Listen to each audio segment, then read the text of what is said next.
Story 1. Am I the a-hole for not siding with my wife when our daughter got hurt? Last night, my daughter was playing with Legos before bedtime in the living room.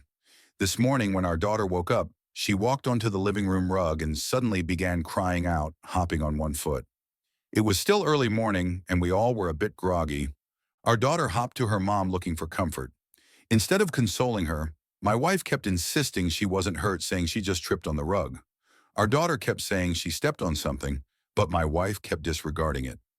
I was quiet about the situation until this point where I stood up for our daughter and said I think she did step on something because she was playing with Legos last night and the rug is thick. I looked at our daughter's foot and it was bleeding, so I cleaned it and put a Band-Aid on it. I then put on a funny video of people stepping on Legos to cheer our kid up and show her it happens to other people too. After this, my wife storms upstairs angrily. I wait a while to see if she comes back, but she doesn't. I decide to put our daughter in the tub, then go check on my wife. When I check on my wife, she is brooding and angry. I asked her what's wrong, and she denied anything is wrong. I asked her why she stormed upstairs if nothing is the matter. She then proceeded to say we were ganging up on her. She said I provoked our daughter to go against her. I told her all I was doing was acknowledging our daughter was hurt when she was denying it. She then said I should have never come upstairs and make her angry. I told her she was acting childish, and the situation was about helping our daughter, not about her. We began arguing, our daughter watching now. Noticing this, I shut down the argument and took our daughter back to the bathroom to continue her bath and console her. I now feel like I'm in the doghouse for no good reason. I understand my wife may to feel like it's us against her and probably feels isolated. But I personally feel in this situation, she is being immature and self-absorbed. Am I the a-hole? Comment A, not the a-hole. Nothing wrong about standing up for your child and for what's right. That being said, have you thought about why your wife reacted this way? Has her behavior always been this way? If it has, then you must find the root cause of it, and if she requires any sort of help to take care of herself, then you must support her.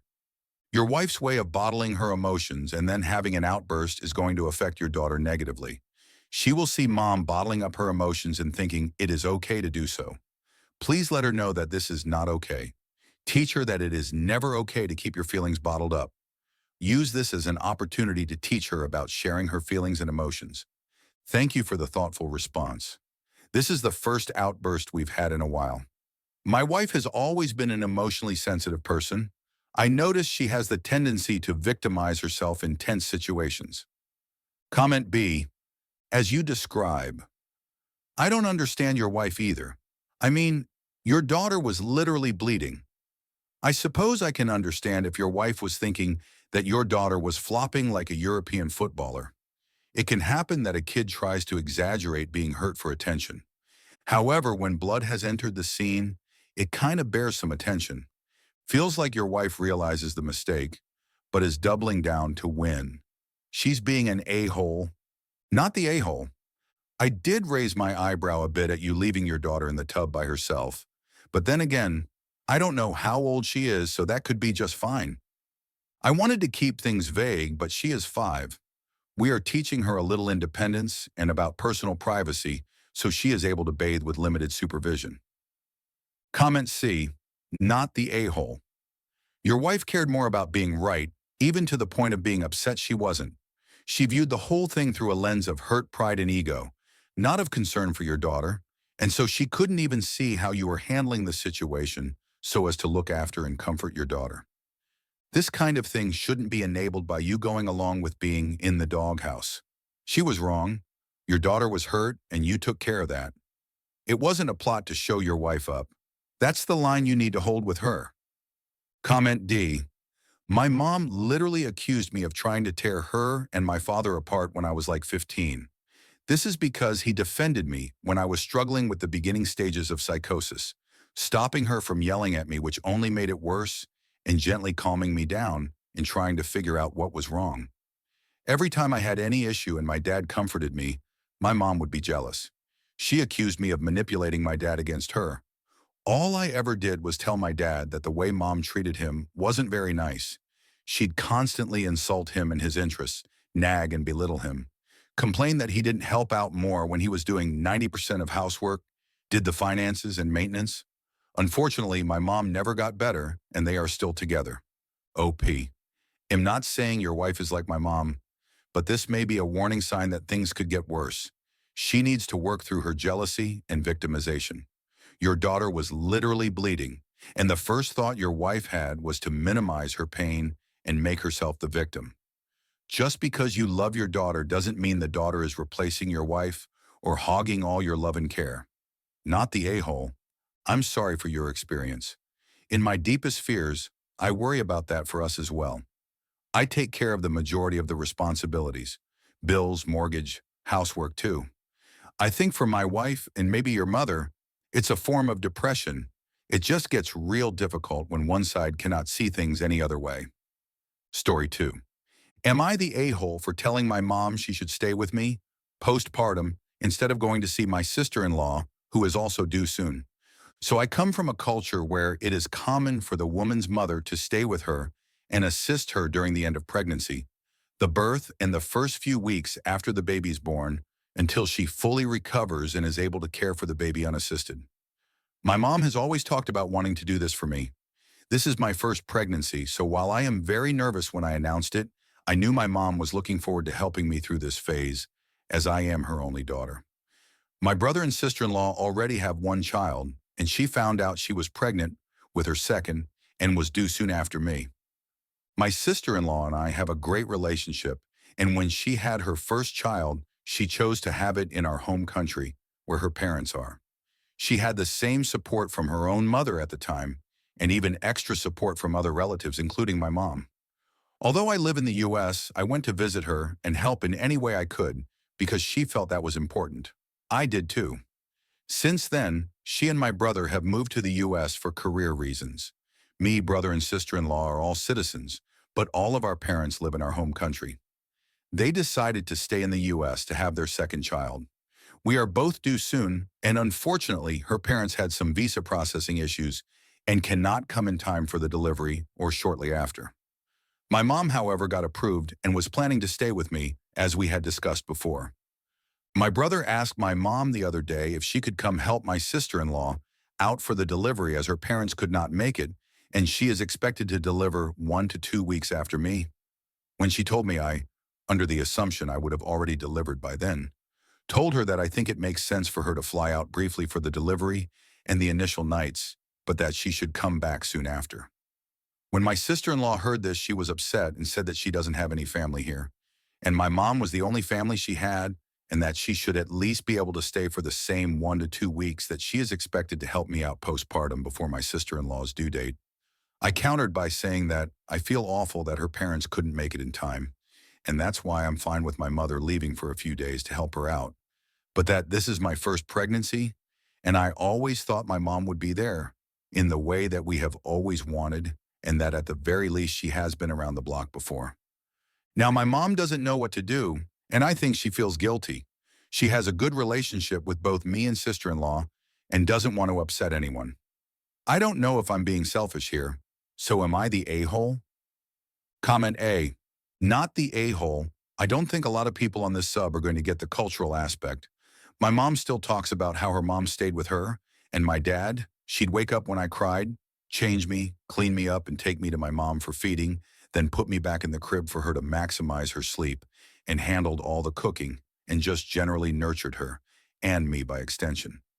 Your mom's first obligation in my culture at least would be to you, except that your brother is making a demand, and your mom is probably used to giving him what he wants and expecting you to be the bigger person. I'd emphasize your mom that Esil has already had a child.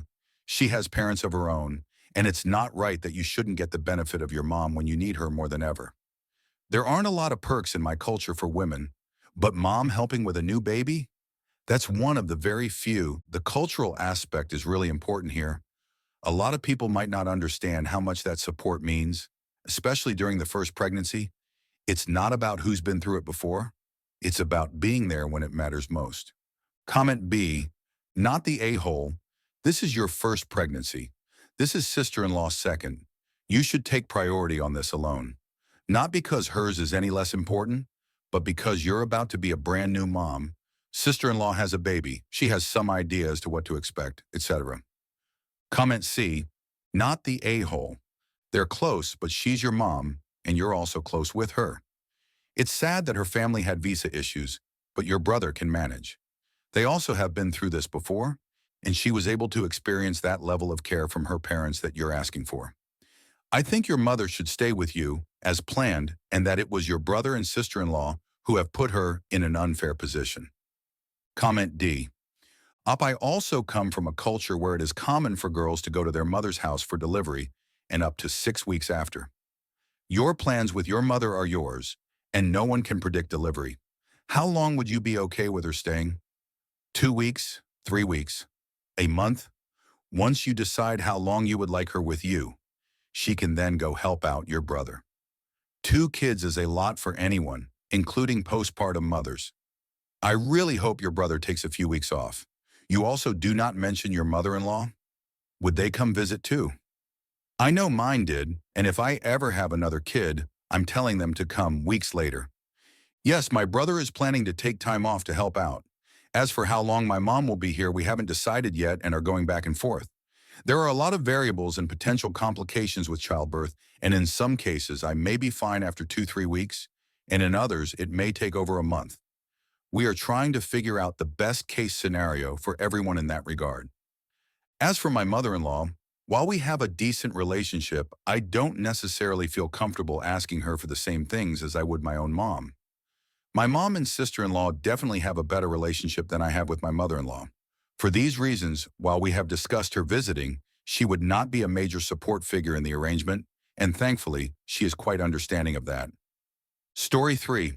Am I the a-hole telling my cousin he's ugly because he keeps questioning my boyfriend's sexuality? I am 22, female. I have been dating my boyfriend for around a year. My boyfriend is a model. He looks extremely androgynous and has longer hair. I don't mind this at all, despite people seeing him as feminine. I see him as beautiful, and him being comfortable with his sexuality and letting me do makeup on him, paint his nails is a bonus. My dad and his girlfriend has met him. They are completely fine and never disrespected him because of the way he looks. I figured it was time for my boyfriend to meet the family at a birthday party last week because all my cousins already have partners they have introduced. We went and had fun. My boyfriend is social and was able to get along with most of my family just fine, so I thought everything was okay. I have an oldest cousin who is extremely traditional and obnoxious. We went eating yesterday with my dad and a few other cousins, and he started interrogating me on my boyfriend's sexuality. It was extremely disrespectful. He was making fun of my boyfriend's hair, his build, his painted nails, his clothes, and even going to the point where he was questioning me on if my boyfriend was even into women. I am not confrontational, especially with family, but this a-hole is effing annoying. He was negging me and trying to make my relationship into a joke because my boyfriend isn't traditionally masculine. I told him at least my boyfriend wasn't a fat, ugly fuff like him. He isn't a prize, so he should stop speaking. I could have gone further below the belt, but my cousin shut up, and I didn't want to cause further issues. The fact that he thinks it's okay to shame me when his girlfriend isn't the most attractive person yet, I still treated her with nothing but kindness and grace is ridiculous. It's like he feels entitled to disrespect me because I am the youngest and a woman. When we got home, my dad told me not to say anything next time because I already know my cousin is a dumbass, and it isn't worth it. He said he gets that I am mad, but to next time let him handle it because I escalated the situation. Am I the a-hole? Comment A, not the a-hole. Too bad you didn't try to push the envelope regarding him being non-traditional. That would have really pushed your cousin's buttons. Not your fault your cousin is morally uptight. But please don't go after his GF. She's innocent and doesn't deserve to be caught in the crossfire. Just stick to the person that is doing the insulting themselves. The worst part is that I'm probably one of the most empathetic people in the family towards his girlfriend. She is older and not conventionally attractive. The amount of crap my family talked behind her back was gross, and I stood up for her and got at least my immediate family to stop commenting on her appearance. My cousin doesn't know this, because my defense of her wasn't conditional, nor did I want to hold it over his head. Comment B, not the a-hole. What is Dad thinking? Why does he want a fully grown woman to Let him handle this. You've got a mouth and a brain, so you're perfectly capable of advocating for yourself. I think my dad was coming from the perspective that if he told my cousin to F off, he'd actually listen, opposed to me. My cousin is pretty sexist and has an extremely infantilizing view of women. He only listens and respects other men, which sucks because it seems like the only way to shut him up as a woman is going scorched earth. Comment C. Everybody sucks here. He was obviously a prick for being judgmental and homophobic here, but your jump to him being fat and ugly seems unrelated and unnecessary. This reads to me like you think you're extra great for not usually being mean to a relative who isn't as attractive as your standards. And that's not the moral high ground you think it is. The fact that you jump to fat and ugly is an ick for me. This guy is obviously a homophobe and an idiot, which are things he can and should change. And you should have started there instead of making it about appearances. Story 4. Wife got me the gift I said I didn't want, so I had a birthday 2 months ago. Wife asked for ideas for presents, so I gave her several. Later on, she asked if I would like a coffee maker, and I said no. I drink instant coffee. I told her I had a coffee maker in the past, Keurig, that routinely broke down, that I constantly had to fix. It became a chore. Also, my mother-in-law has given me a Yeti for Christmas for the past 5 years. I never use them. I even asked my wife to explain to my mother-in-law so my collection would end. Then comes my birthday. I opened my 2 gifts. It's a Keurig coffee maker and a Yeti, both gifts from my wife. I told her to give me the receipts so I could return them. Am I the a-hole? Small update. I did take the Yeti and Keurig back and got myself a Nintendo Switch. She had not gotten me those gifts before our conversation. Per the receipt, she bought them 3 weeks after.